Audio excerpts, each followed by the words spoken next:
నవ నరసింహంలో ప్రధాన క్షేత్రమైనటువంటి పంచలక్ష్మి నరసింహస్వామి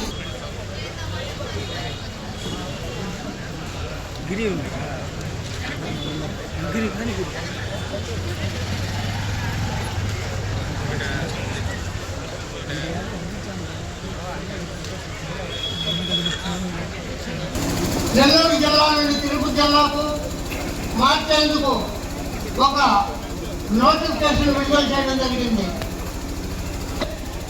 ప్రజల యొక్క మనోభావాలు తెలుపవచ్చు అనేటటువంటి ఇచ్చినటువంటి ఒక పిలుపుతో మా మండల ప్రజల మనోభావం, మా మండల ప్రజల ఆకాంక్ష, మా మండల ప్రజలందరూ కోరుకునే ఏకైక కోరిక మేము నెల్లూరు జిల్లాలోనే ఉంటాము, ఆత్మకూరు డివిజన్లోనే ఉంటాము. మాకు కురుపు డివిజన్ వద్దు, తిరుపతి జిల్లా వద్దు అని ముక్త కంఠంతో ఏకైక నినాదంతో కలువాయి నుండి ఇక్కడికి ఇంతమంది ప్రజానీకం రావడం జరిగింది. ఏమంటే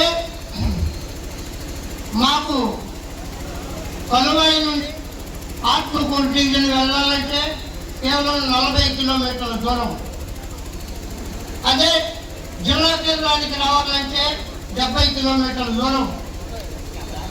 అంత దగ్గరగా ఉన్నటువంటి మమ్మల్ని గూడూరు డివిజన్కు మాట్లాడితే 80 కిలోమీటర్ల ప్రయాణం, తిరుపతి జిల్లాకు వెళ్ళాలంటే 150 కిలోమీటర్ల ప్రయాణం. ఇది ఈ విధమైనటువంటి దూరంలో వ్యత్యాసం ఉండడం వల్ల మా ప్రజలు భవిష్యత్తులో ఎన్నో కష్టాలు ఎదుర్కోవాల్సినటువంటి పరిస్థితులు ఉన్నాయి.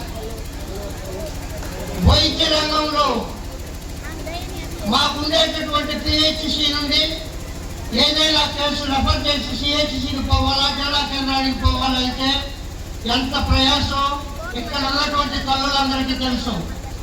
పేద మధ్యతరగతి ప్రజలందరూ ప్రభుత్వ వైద్యశాలల మీద ఎక్కువ ఆధారపడి ఉండడం, వారికి గర్భధారణ సమయంలో 4 సార్లు స్కానింగ్ చేయాలి. 9 నెలలకు 4 సార్లు స్కానింగ్ చేసుకునేదానికి గూడూరు తిరుపతి వెళ్ళాలంటే ఎంత కష్టతరమైన విషయమో ప్రతి ఒక్కరూ అర్థం చేసుకోవాలని కోరుకుంటున్నాను.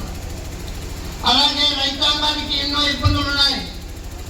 మాకు సోమేశ్వర జలాశయం ప్రధాన జీవనాధారం. ఆ జలాశయం కింద సుమారు 10,000 ఎకరాల ఆయకట్టు. మాది ప్యాడీ, వరి ప్రధాన పంట. జిల్లాకి జలాశయం ఉన్నప్పుడు అధికారుల మధ్య సమన్వయం ఉంది.